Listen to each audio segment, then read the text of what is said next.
And because I'm younger, my accomplishments are dazzling, amazing, spectacular, unprecedented. Now, these accomplishments, let it be clear, can be intellectual, and then we get a cerebral narcissist.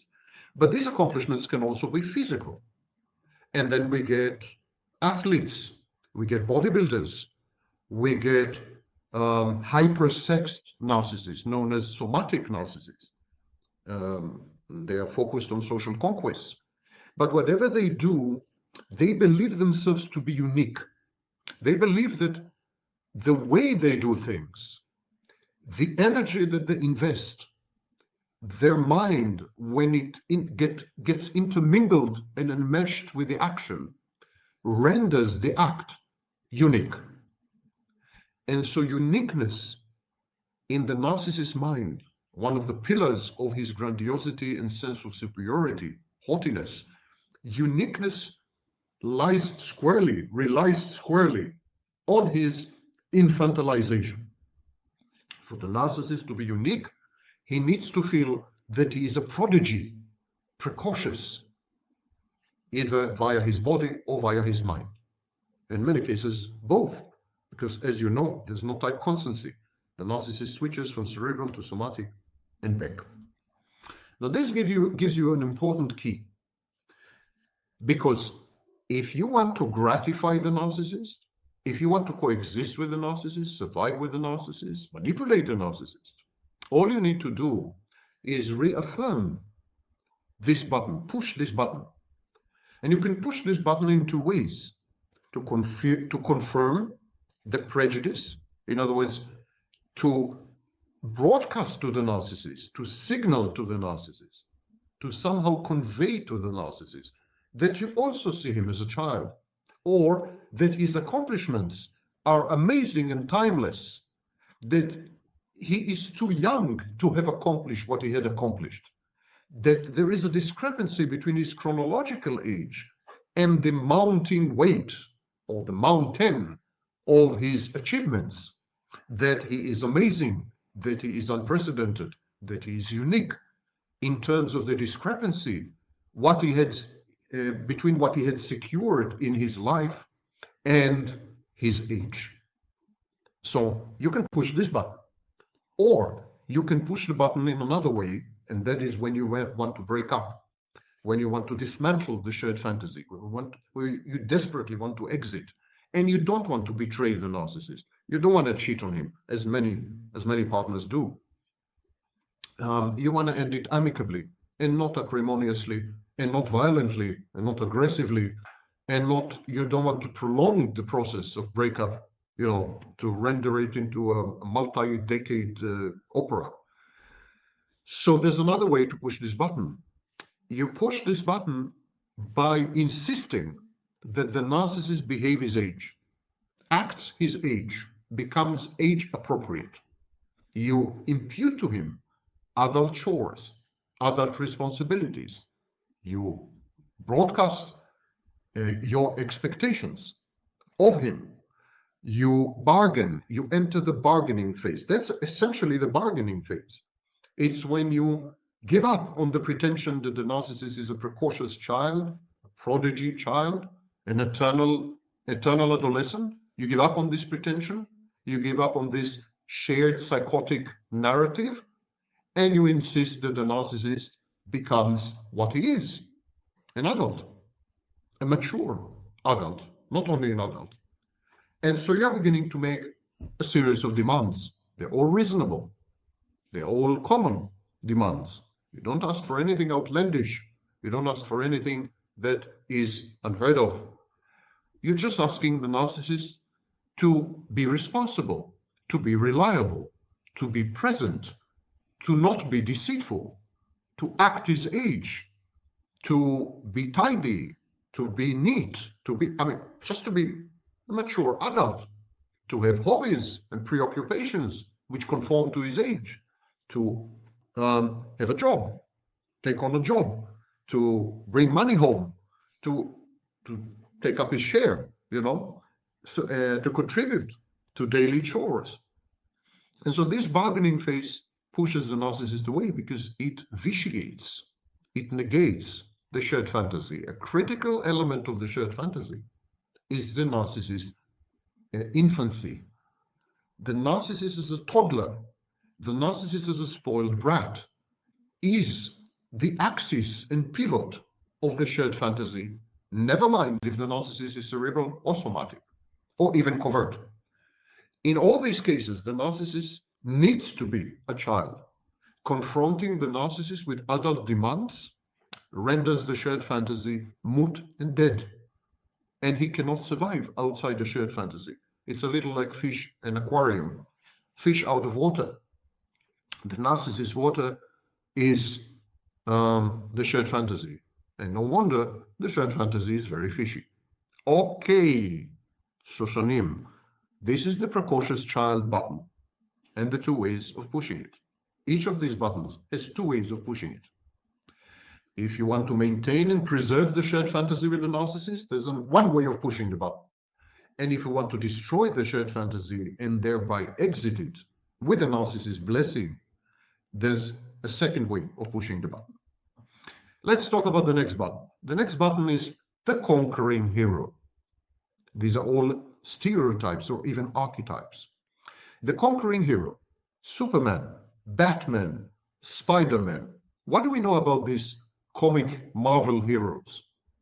They transform. They are one thing during the day and another thing during the night. They are human, fully human in private and fully inhuman or partly human in public. They are in private, they are people, just persons with foibles, with fallacies, with shortcomings, with limitations when they're in private. When they're in public, they're heroes, they're saviors, they're rescuers, they're infallible, they're mighty, they're invincible, they're omniscient, they're omnipotent. So you see, the narcissist is a public face and a private face. When the narcissist is alone with himself, he experiences this inferiority complex. He experiences his lacks and deficiencies and shortcomings. He needs input from the outside, known as narcissistic supply, in order to restore himself. Because when he's alone with himself, he's alone with his worst enemy. We now think, the new thinking is that all narcissists are compensatory. So all narcissists have covert phases. Even classic and overt narcissists have covert phases. This is the newest thinking about narcissism. It's reflected, a distant echo, in the alternative model of narcissism, of narcissistic personality disorder, in the DSM-5, page 767. Applause. Now, conquering hero is Janus, the god with two faces. This is the narcissist. So he wants to be considered Superman. He wants to be considered by everyone as a good person who is out to save and rescue, as someone whose powers are infinite and communal and pro-social. All narcissists want that, by the way. So, but when they're alone, they're insecure. They feel unsafe because they never had a safe base as children. They are re-traumatized. All the old early childhood conflicts, the ancient traumas, are provoked when the narcissist is alone, are triggered, and he needs other people to soothe him, to restore a reality testing that is actually grandiose and fantastic. He needs other people to reaffirm his grandiose fantasies about himself. He needs other people to tell him, yes, you are a genius, you are amazing, you are a hero. And so this is a button. This is one of the narcissist buttons, and there are two ways of pushing it. One way of pushing it is to go along for the ride, to convey, communicate to the narcissist that he is indeed a savior, a rescuer, all-powerful, amazing, of unique potentialities and capacities. X-Men. This is one way. By massaging his ego, by catering to his infantile needs for reassurance and reaffirmation and narcissistic supply, you can, of course, manipulate the narcissist, or at the very least, preserve the peace in the relationship, reach a kind of modus operandi within the relationship, which is essentially calm and peaceful and tranquil and long-term, a homeostasis, an equilibrium. The other way of pushing the button is narcissistic injury, or in extreme cases, narcissistic mortification. It's by challenging the narcissist's self-perception as a conquering hero, by not allowing him to conquer, for example, the somatic narcissist. Somatic narcissist desperately needs, subsists on sexual conquests. Deny him his sexual conquests, and he disintegrates like a vampire exposed to sunlight. Same with the cerebral narcissist. The cerebral narcissist needs adulation and admiration and affirmation and applause. When he displays like a peacock, his tail, his intellectual tail, his pyrotechnics, intellectual pyrotechnics, deny him this supply, and he disintegrates as well. So the second way of using this button is gray rock, the famous technique, which I had not invented, regrettably. It's a great technique, possibly the strongest technique, most powerful technique after no contact. So gray rock is this, pushing the conquering hero button by ignoring or by rendering yourself uninteresting, dull, boring, anxious, stupid, pseudo-stupid. So when you gray rock the narcissist, you're pushing his conquering hero button in all the wrong ways. Here he is, a spectacle, displaying himself, trying to amaze you into submission, to shock you and fascinate you into addiction, and you are ignoring him and ignoring all his spectacular feats and manifestations and exploits. And the narcissist cannot survive this, is likely to dump you. Okay, the next button, the father guru. Again, we see two elements here. As a father, paternal figure, the narcissist would tend to gravitate towards women who have daddy issues, of course, and thereby create a kind of compatibility. He would be a father to their missing father. He would be the father they never had. He would be a father who is not as abusive as the original father they've had. So this is the father element, but he still dispenses tough love, discipline, strict discipline, rules, boundaries, regulations, rigid expectations. That's the father part. Now, with most narcissists, the father part is actually rare. In cerebral narcissists, it is triggered when the cerebral narcissist is asked for advice. When you solicit the cerebral narcissist's advice, he becomes a father guru. Similarly, with the somatic, he is likely to present himself as far more experienced than you sexually. He's going to teach you what is real sex.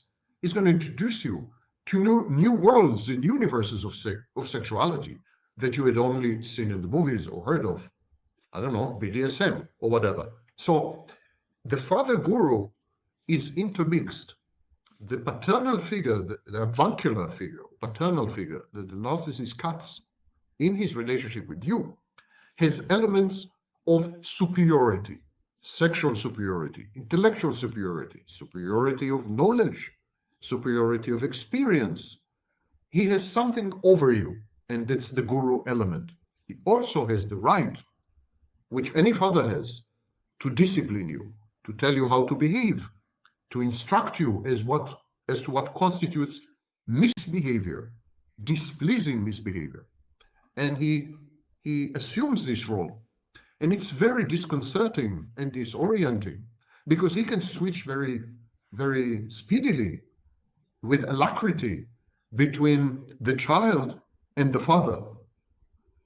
The ingenue, the the naive, and the guru.